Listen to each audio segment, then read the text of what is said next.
A Russian general killed by a car bomb last week was laid to rest outside Moscow Tuesday. According to Associated Press, Lieutenant General Yaroslav Moskalik, a deputy head of the main operational department in the General Staff of the Russian Armed Forces, was killed Friday by a bomb in his car in Balashikha, just outside Moscow. Russian authorities blamed Ukrainian special services for staging the killing and detained a suspect who pleaded guilty to terrorism charges and allegedly said he was paid by the Ukrainian Security Service.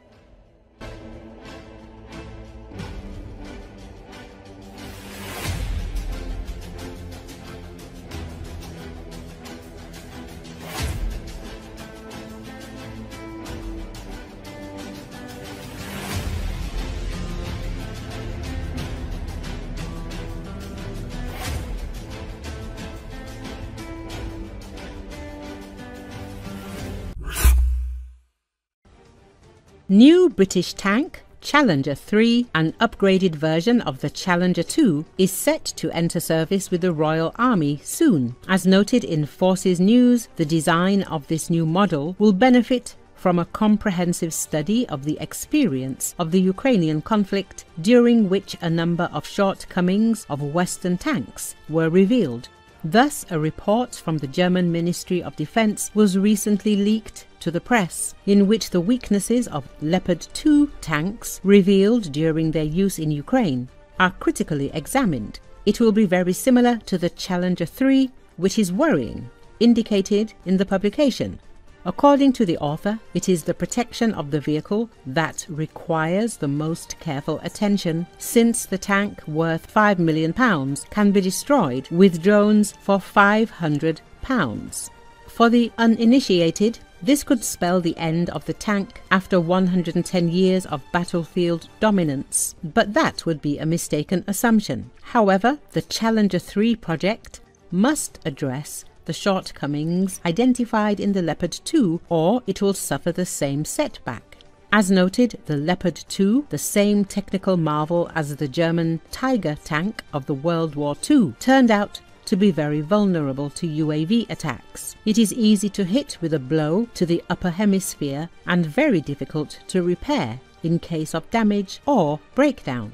Thus, Ukrainian soldiers complain that this MBT is difficult to repair and maintain in combat-ready condition. For example, if the engine breaks down, the power plant has to be transported hundreds of kilometers to a specialized enterprise. At the same time, any auto mechanic can easily repair the old, simple engines of Russian tanks on the spot, declares the author. The Challenger 3 will receive a 120mm smoothbore gun from the Leopard 2, but Ukrainian tankers are delighted with the Challenger 120's 2mm rifle gun, which can engage Russian MBTs at a range of over 3 kilometers compared to 2 kilometers from the Leopard 2, approved in the publication.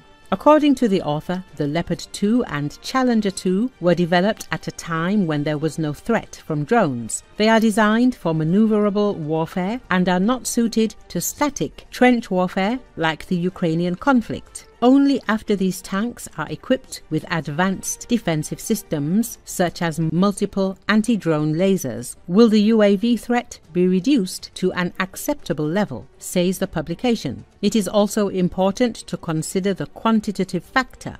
The report of the German Ministry of Defense states that the much more numerous, older and simpler Leopard 1 tanks have proven themselves to be very effective.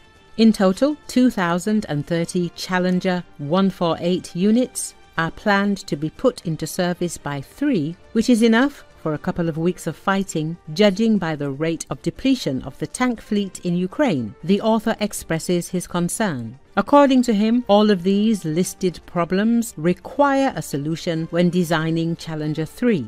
It's the same old thing. Story: German tanks from World War II. They were too complex, too difficult to maintain, and there were too few of them. Challenger 3 could also be given to Ukraine by Britain.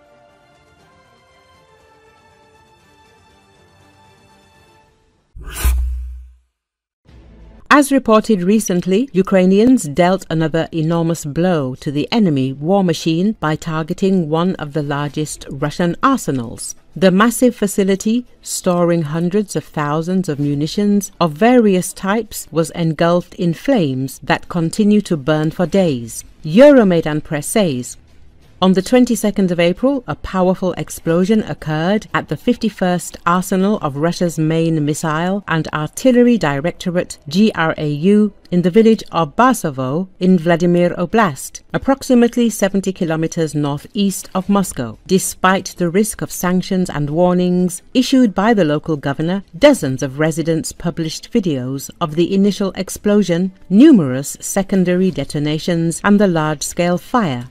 Local authorities initially claimed that no one was hurt. Still, they were soon forced to announce the evacuation of nearby villages and the closure of the main road connecting Moscow to Kyiv. The depot, spanning an area of approximately 3.5 square kilometers, was one of Russia's largest and most strategically significant munition storage sites. It reportedly housed up to 264,000 tons of various ordnance, or around 6 million artillery shells, enough for more than 1 year of combat operations. The arsenal included high explosive artillery shells, anti-tank guided missiles, ballistic rockets, and solid-fueled surface-to-surface missiles, some potentially designated for Iskander and Smersh systems, Euromaidan Press reports.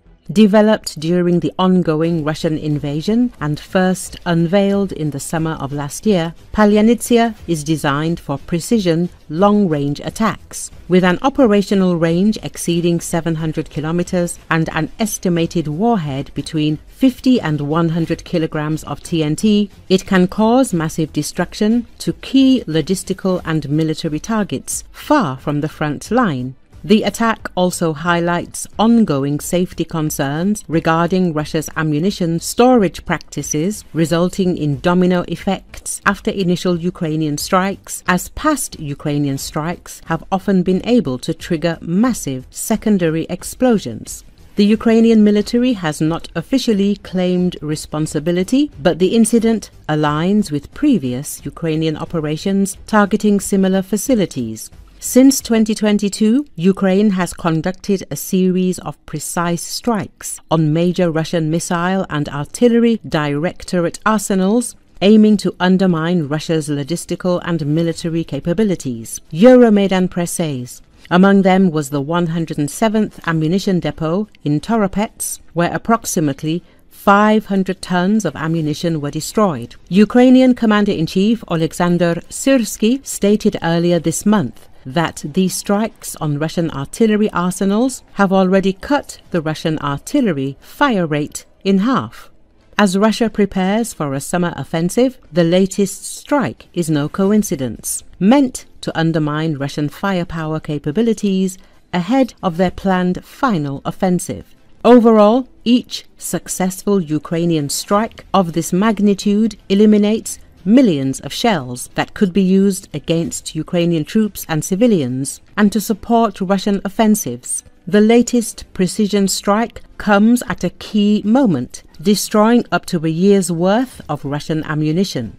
Euromaidan Press reports. All the while, Russia is gathering forces to launch its final offensive ahead of a possible freezing of the front line, with Russians heavily relying on massive artillery barrages to support their attacks. They will be doomed to fail from the start without the key stockpiles.